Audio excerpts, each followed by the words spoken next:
Hey everybody, and welcome to the Rheumatology Nurses Society's BreakRheum series, where we'll be talking to rheumatology nurses, nurse practitioners, and other providers about how they ended up in rheumatology, what their daily duties entail, and other issues related to their careers.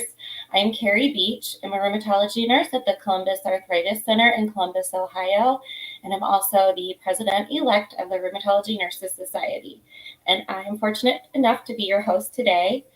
This series is part of a larger educational initiative devoted to introducing current nursing, NP, and PA students, as well as professionals looking for a career transition into the field of rheumatology.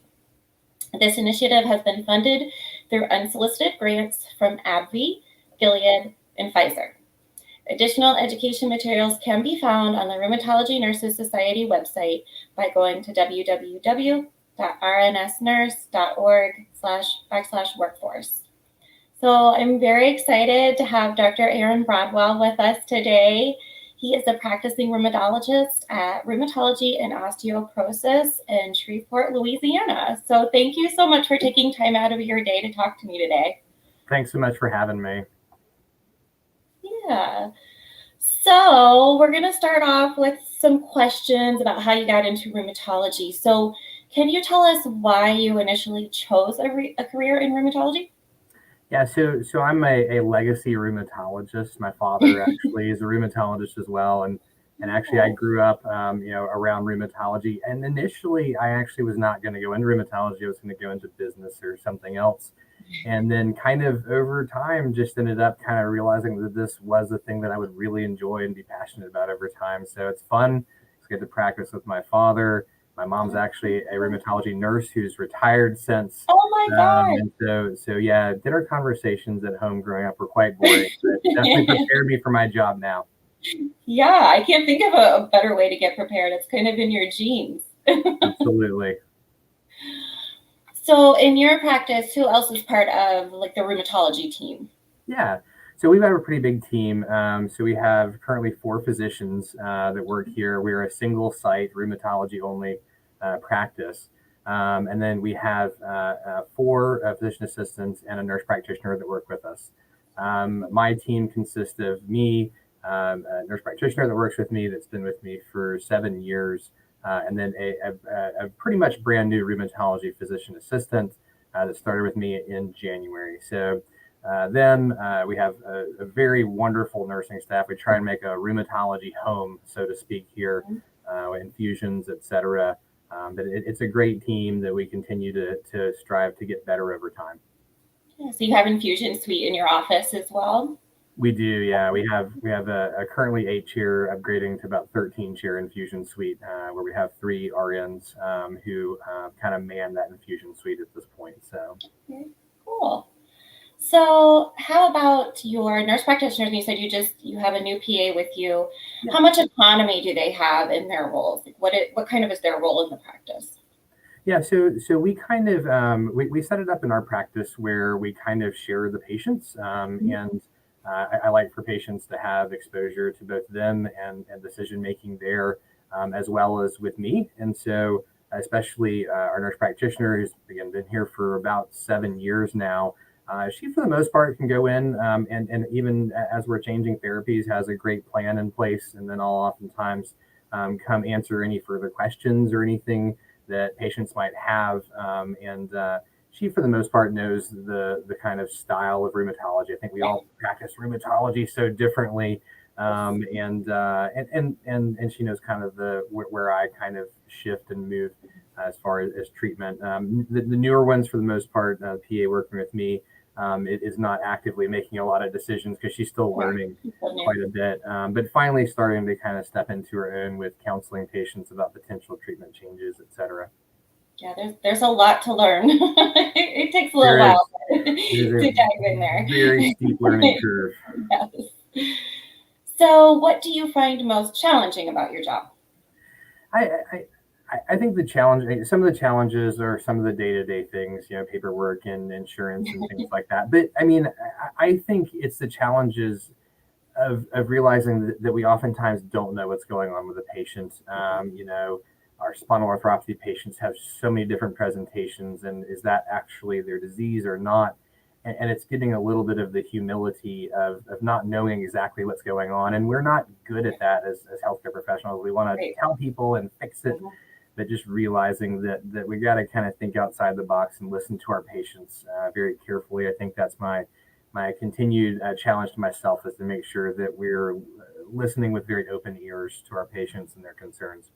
Yeah, definitely. And I've done a couple of these interviews, and everybody has said that insurance and paperwork is pretty high up on the on the challenge list.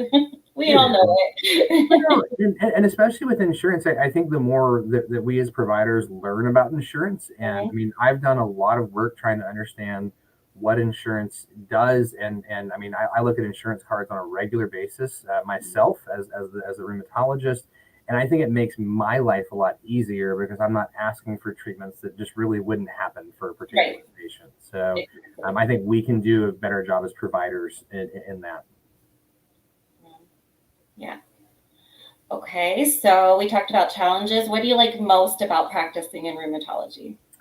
I mean, I remember my father's clinic in the 80s, and I tell my patients this all the time. There was a chair in the waiting room, and there was a space next to the chair, and the chair was for the caregiver, and the space was for the wheelchair, because we were giving gold and a script, and I love it. I'm getting it framed, a prescription from my father that was take 14 Ascriptin per day until your ears start ringing or you cough out blood, and then back down.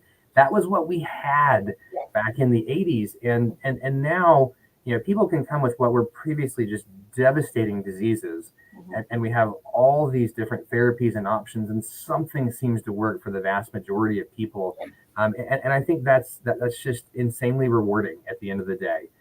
Practicing back in the 80s was, I think, a bit more depressing without all these options that we have out there now. So I love it because people get better from the diseases that we have.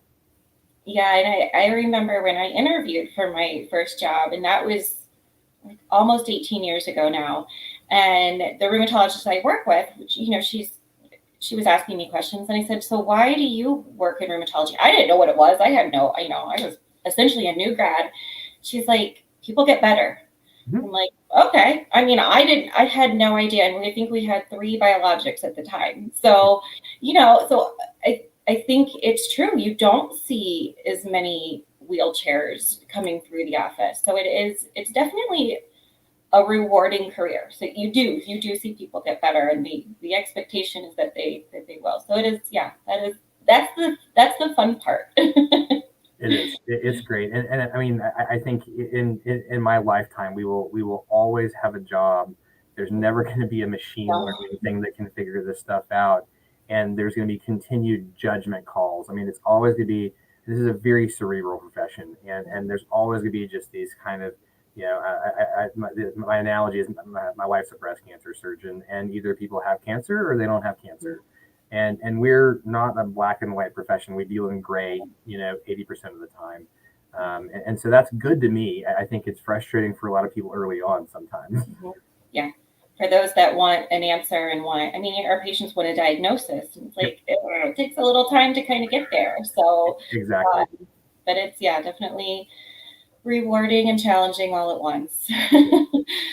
So why would you, we've talked about what we love about it, but why would you recommend a current NP, PA, nursing students, or any, medical professional? Why would you, want them to consider a job in rheumatology? Yeah, I think I've hit a few of the points. Number one, we can get people better. Two, the kind of longitudinal relationship over time. Over the last decade, I really feel like I have multiple families of people, because literally I'll see like 5 or 6 people in a family, or even just patients that I spend so much time with because they're tough, and just getting to know them over time. So it's the rewarding kind of longitudinal care, taking care of folks that aren't just going to universally get worse over time, and that it's going to be always cognitively challenging. And I think that's a little, it's a little daunting at first, I think, for a few folks. It's like, whoa, there's so much. And even med students, when they come out of med school, don't know rheumatology, and I think that's not something that people should be super concerned about, because as you come out as a nursing student, PA, NP, like, you're going to learn all those things. It's a very steep learning curve, but once you learn it, you'll know it better than anybody outside the profession. And it's absolutely amazing. I have, a nurse practitioner and PA that work with me, talking, say on a peer-to-peer with an internist, and I'm like, y'all know way more about what the person does on the phone that has no clue why we want this particular biologic. But I think it has decades of growth. We're getting more and more therapies for different disease states over time. It's something that you can grow in as a profession over time. I think it's a great place. The patients love you, because once they're better, and I mean, you get to know all of them, and again, they're like family as well over time. So many different reasons why I think rheumatology is a great spot for all those folks. Yeah, definitely. I'm, obviously 18 years, I'm not going anywhere. So I absolutely love it. And the relationships with the patients is probably my biggest, reason that I love it. You see the same patients over and over, through, you said, for years. And so it's a very rewarding career. So I thank you again so much for taking time out of your busy day to be with us. And so thank you, Dr. Broadwell, and everybody have a great day. Awesome. Thanks so much for having me.